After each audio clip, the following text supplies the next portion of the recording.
What's going on, everybody? It's Zach back again with another review.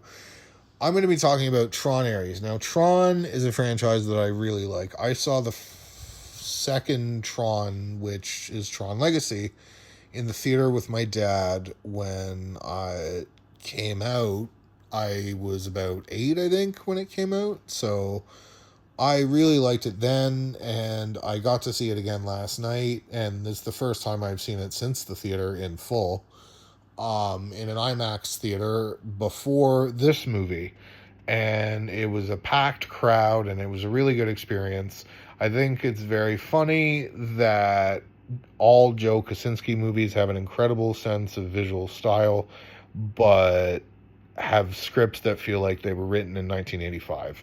Daft Punk's score and Jeff Bridges' performance as Clue specifically made it an incredibly enjoyable experience for me. I really enjoyed Legacy. I cannot say the same thing about Tron Ares, which is directed by Joachim Roning, and it stars Hollywood Jesus Jared Leto. I just want to start off by saying I'm just not a fan of the whole Jared Leto thing.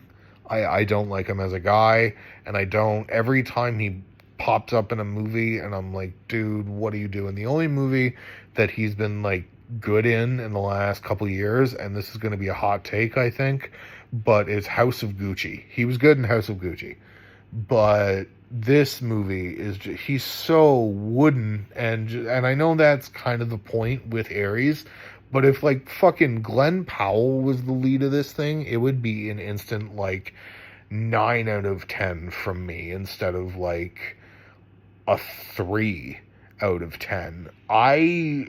Now, my one positive that I also share with Tron Legacy is the score, which it's done by Nine Inch Nails. Now, notice I didn't say Trent Reznor or Atticus Ross, and Atticus Ross, sorry, because normally they're credited under their names, but this is the first time they are credited as Nine Inch Nails. They also have an executive producer credit on this movie, and they're in the film. Their score is probably the best part about this movie. I really enjoyed it, and it's what kept me going, is just the visual language of this movie is so good.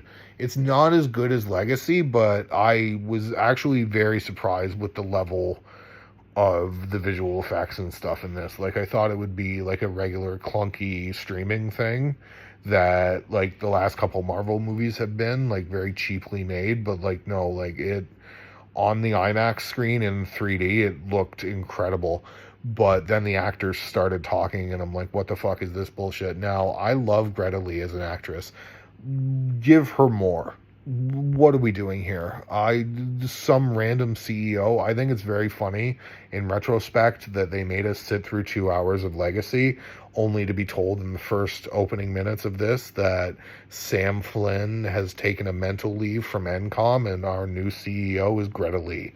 Like I said, I like Greta Lee as an actress, but she just isn't given a lot to do here, and that's a lot. Like, this script sucks. It's just a basic thing. Now,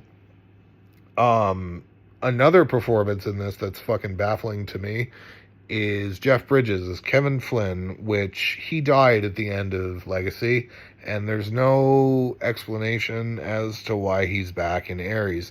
He shows up to give Jared Leto the MacGuffin of the film, and he says man a few times and pieces the fuck out and gets his check after his contractually mandated cameo.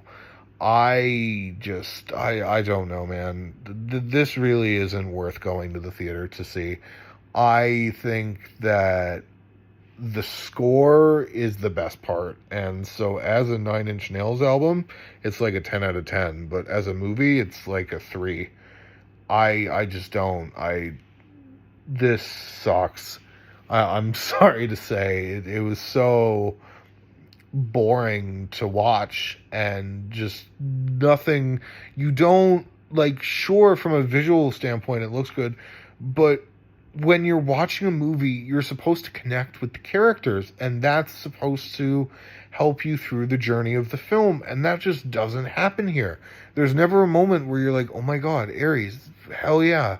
That's awesome. That's a great character moment. Like, I'm not walking away. The only character in this movie that I like genuinely enjoyed was Jodie Turner Smith, who plays Athena, who is Ares' second in command, and she's given like point 0.5 of something to do. Also, Gillian Anderson and Evan Peters play a mother and son duo that own what I can't remember the other TRON company, and I know that I'm gonna get in the comments, but they own the other company, the rival company, the Dillingers. They own it's not Encom, it's the other one. But I'm sure somebody in the comments will tell me. But they did a good job. Gillian Anderson and Evan Peters were good, but like I said, all good actors in this, but just not a good script. Not yeah. I look forward to. I hope they make another movie, not with Jared Leto. I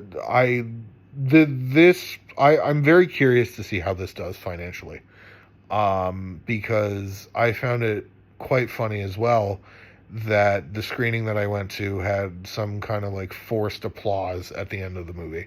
Like, it didn't feel natural, which is very apt for Tron, not feeling natural, feeling very artificial. Um, this movie also, like, it is exploring some very interesting conceptual ideas, but because the screenplay is so weak, it never truly follows through on them, and that sucks. I wish that this was a better movie, because like Tron has the potential to be really cool, and just this one's a misfire. It looks and sounds great, but then like I said, the actors start talking, and you're like, what's going on here? But yeah, so it's really a shame that One Battle After Another is being kicked out of IMAX screens for this shit. I'm gonna give it 2.5 out of 5 on my rating scale. I hope it's been fun listening to me on the grid, and I will see you guys in the next review. Toodles and end of line.